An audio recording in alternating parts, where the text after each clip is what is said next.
बिस्मिल्लाहिर्रहमानिर्रहीम व नहमदुहु व नसल्ली अला रसूलिहिल करीम अम्मा बाद। आज के हमारे लेक्चर का मौजू है परफार्मा प्रमोशन। हम आज बताएंगे कि परफार्मा प्रमोशन क्या होती है। जो परफार्मा प्रमोशन की पॉलिसी है उसमें जो डेफिनेशन दी गई है, सबसे पहले हम आपको वो बताएंगे। परफार्मा प्रमोशन मीन्स प्रीडेटिंग और promotion of a civil servant with effect from the date of promotion of his junior for the purpose of payment of arrears and fixation of pay. It means that civil servant who was entitled to be promoted from a particular date but for no fault of his own was wrongfully prevented from rendering service in higher post is entitled for pro forma promotion and payment of arrear of pay, allowance and fixation of pay. जी, अब pro forma promotion से ये 3-4 बातें निकली हैं कि ये for the purpose of arrear of पे और फिक्सेशन ऑफ पे। इससे आप ये अंदाज़ा लगा लें कि जिसको परफॉर्मा प्रमोशन दी जाएगी, जिसका जूनियर प्रमोट हो गया हो और उस दिन से और जिस दिन वो एक्चुअलाइज हुई उसकी प्रमोशन, उस दिन में जो फ़र्क है उन दिनों में, चाहे 1 साल का फ़र्क हो, 6 माह का फ़र्क हो, 2 साल का फ़र्क हो, अब उतनी इंक्रीमेंटें उसको लग जाएंगी तो नए सिरे से उसकी पे फिक्स होगी। इसी तरह उसको जो उस दौरान मिलनी थी, जो उसको आला वो पोस्ट पे या उससे ऊंची पोस्ट पे सर्विस ना करने की नहीं मिली, वो उसको एरियर मिलेंगे और उसको आगे से उसकी पे भी उसी स्केल में उसी पोजीशन पे आ जाएगी। तो ये सारी चीज़ें ये परफॉर्मा प्रमोशन, क्योंकि परफॉर्मा प्रमोशन उस वक्त दी जाती है जब उस बंदे का कोई कसूर ना हो उस प्रमोशन में। तो अब मैं आपको बताऊंगा कि किन किन बातों पे, किन किन मसलों पे परफॉर्मा प्रमोशन दी जाती है। पहली बात ये होती है कि अगर आपकी सीनियरिटी किसी दूसरे जूनियर के साथ या किसी तीसरे के साथ डिस्प्यूटेड हो और उसको किसी अदालत में चैलेंज किया गया हो और वक्त के साथ आपको आपकी अपनी सीनियरिटी मिल गई हो तो भी आपको परफॉर्मा प्रमोशन मिलेगी।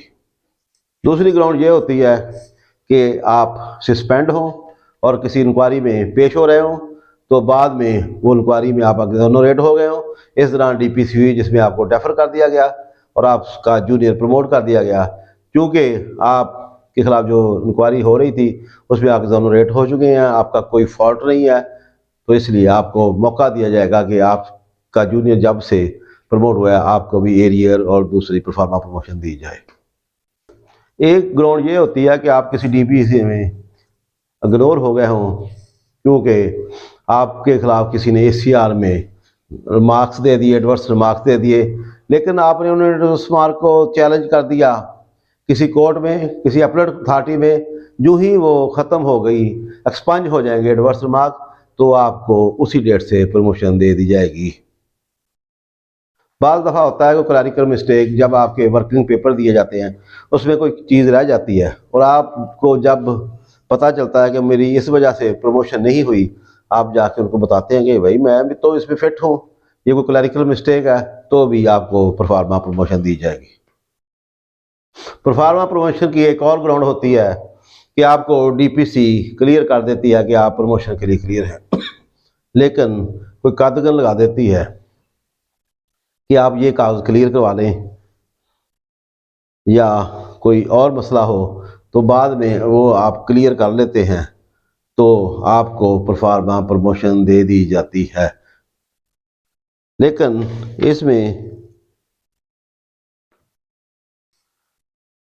जब कंडीशन लगा दी जाती है, आपको किसी कंडीशन पे क्लियर कर दिया जाता है तो आप उस कंडीशन को फुलफिल कर लेते हैं और इससे पहले कि आपका कोई जूनियर चार्ज ले ले और ज्यूम कर ले तो आपको भी उसी डेट से प्रमोट सफ़र किया जाएगा और परफॉर्मा प्रमोशन दी जाएगी।